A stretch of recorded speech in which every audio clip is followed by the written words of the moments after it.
पारिस्थितिकी pyramids ecological pyramids किसी पारिस्थितिकी तंत्र में एक खास श्रृंखला के विभिन्न पोषण स्तरों की संख्या, नंबर या जीव भार यानी बायोमास तथा ऊर्जा यानी एनर्जी के आलेखी निरूपण को पारिस्थितिकी पिरामिड कहते हैं।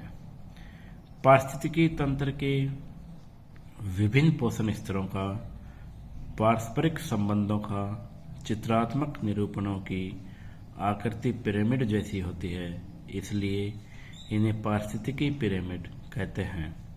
तो पारिस्थितिकी पिरामिड के अंतर्गत पोषण स्तरों की संख्या, जीव भार और ऊर्जा का चित्रात्मक निरूपण जो कि पिरामिड की आकृति का होता है, इन्हें ही पारिस्थितिकी पिरामिड कहते हैं।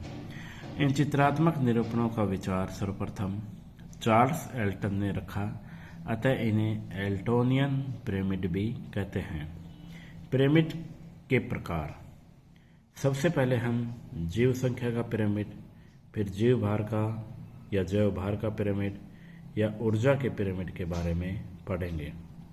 जैव संख्या का पिरामिड पारिस्थितिकी तंत्र की किसी भोजन श्रृंखला के विभिन्न पोषण स्तरों में उपस्थित कुल जीवों की संख्या को दर्शाने के लिए जिस पिरामिड का उपयोग करते हैं उसे संख्या का पिरामिड कहते हैं। जैसे एक घास स्थल के बारे में देखा जाए तो घास स्थल में संख्या का पिरामिड बनाया जाए तो उत्पादकों की संख्या सबसे अधिक होती है। उत्पादकों जैसे घास हो सकती है या पेड़ पौधे या झाड़ियाँ हो सकती हैं, तो उसमें उत्पादकों की संख्या सबसे अधिक होगी। फिर उत्तरोत्तर उपभोक्ताओं की संख्या कम होने लगती है। जैसे उत्पादक यानी घास हो गई, प्राथमिक उपभोक्ता जैसे शाकाहारी जीव हो गए, द्वितीयक उपभोक्ता जैसे मांसाहारी, प्राथमिक उपभोक्ताओं यानी शाकाहारी जीवों को खाने वाले, और तृतीयक उपभोक्ता जो द्वितीयक उपभोक्ताओं को खाते हैं, और तृतीयक उपभोक्ताओं को शीर्षस्थ उपभोक्ता जिनको यानी कोई नहीं खा सकता उन्हें शीर्षस्थ उपभोक्ता कहते हैं।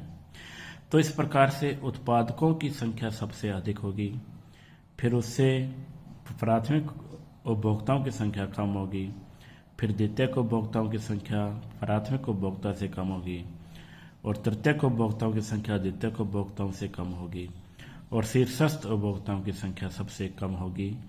इस प्रकार से घास स्थल में संख्या का जो पिरामिड देखेंगे हम, जीव संख्या का पिरामिड देखने पर ये पिरामिड सीधे बनते हैं, जैसा कि चित्र में दिखाया गया है। ऐसे पिरामिड कभी कभी उल्टे भी हो सकते हैं। जैसे एक अगर विशाल वृक्ष का उदाहरण लिया जाए तो विशाल वृक्ष में फल या बीज खाने वाले प्राथमिक उपभोक्ताओं की संख्या यानी पक्षियों की संख्या अधिक होगी, क्योंकि पेड़ विशाल वृक्ष एक है जबकि उस पर रहने वाले पक्षियों की संख्या अधिक होती है। फिर यदि पक्षियों के शरीर में छोटे कीटाणुओं या द्वितीयक उपभोक्ता जैसे जू वगैरह हो सकती हैं, उनकी संख्या अधिक होगी, क्योंकि एक पक्षी के शरीर पर अनेकों जू हो सकती हैं।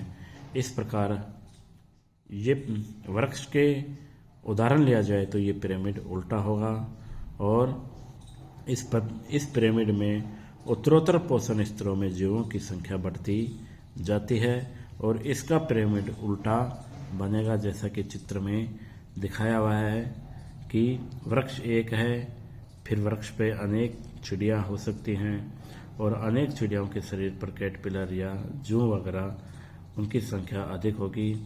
तो विशाल वृक्ष का यदि पिरामिड देखा जाए तो ये उल्टा बनेगा। दूसरा पिरामिड जिसके बारे में पढ़ेंगे, जैव भार का पिरामिड या पिरामिड ऑफ बायोमास। जैव भार किसी पारिस्थितिकी तंत्र में जीवों का इकाई क्षेत्र में संपूर्ण शुष्क भार जैव भार कहलाता है।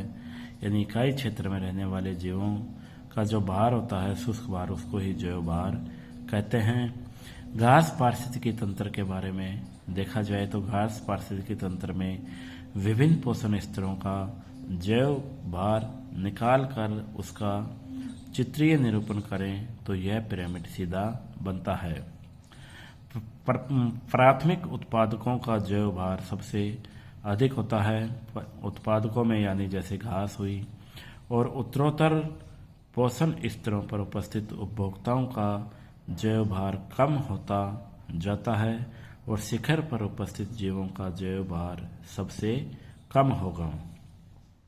जैसा कि चित्र में देखा जाए तो एक वृक्ष का जैव भार अगर देखा जाए तो वो ज़्यादा होगा, जबकि उस पर रहने वाली जो चिड़ियाओं की संख्या उनका भार कम होगा, और उन चिड़ियाओं के शरीर पर रहने वाले छोटे कीटाणु या जो वगैरह होती हैं उनका भार उससे भी कम होगा।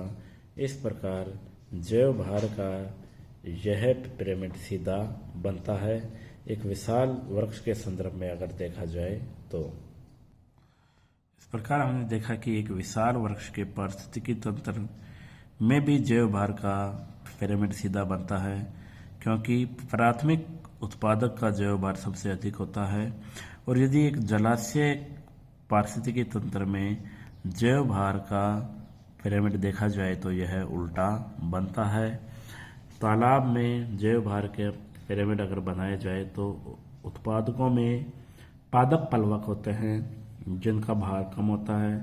उनको खाने वाले शाकाहारी जीव छोटे शाकाहारी जीव होते हैं। छोटे शाकाहारी जीवों को छोटी मछलियां खाएंगी और छोटी मछलियों को बड़ी मछलियां खाएंगी, जिनमें इस प्रकार के पिरामिड में उत्तरोत्तर जैव भार बढ़ता जाता है। इस प्रकार यदि तालाब का या जलीय पारिस्थितिकी तंत्र में जैव भार का पिरामिड देखा जाए तो यह उल्टा बनता है। तीसरे नंबर पे ऊर्जा का पिरामिड देखेंगे हम।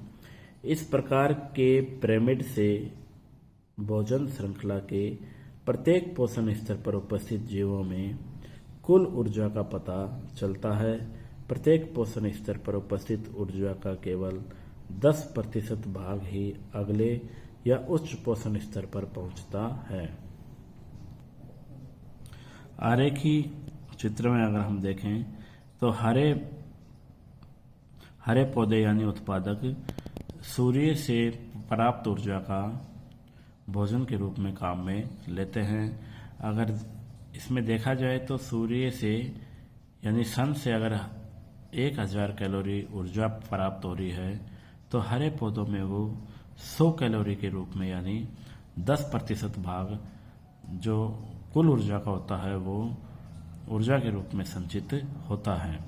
हरे पौधों को प्राथमिक उपभोक्ता यानी हिरण अगर खाते हैं तो उसमें 10% ऊर्जा यानी 10 कैलोरी का ही स्थानांतरण होगा। इस प्रकार प्राथमिक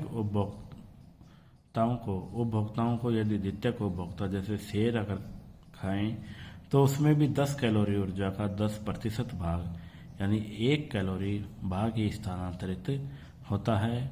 इस प्रकार हम देखते हैं कि प्रत्येक पोषण स्तर पर ऊर्जा का केवल 10% भाग ही स्थानांतरित होता है। तो उत्पादकों से विभिन्न पोषण स्तरों पर ऊर्जा प्रत्येक स्तर पर कम होती जाती है। इसलिए ऊर्जा के आधार पर बनाए गए पिरामिड सदैव सीधे बनते हैं। धन्यवाद।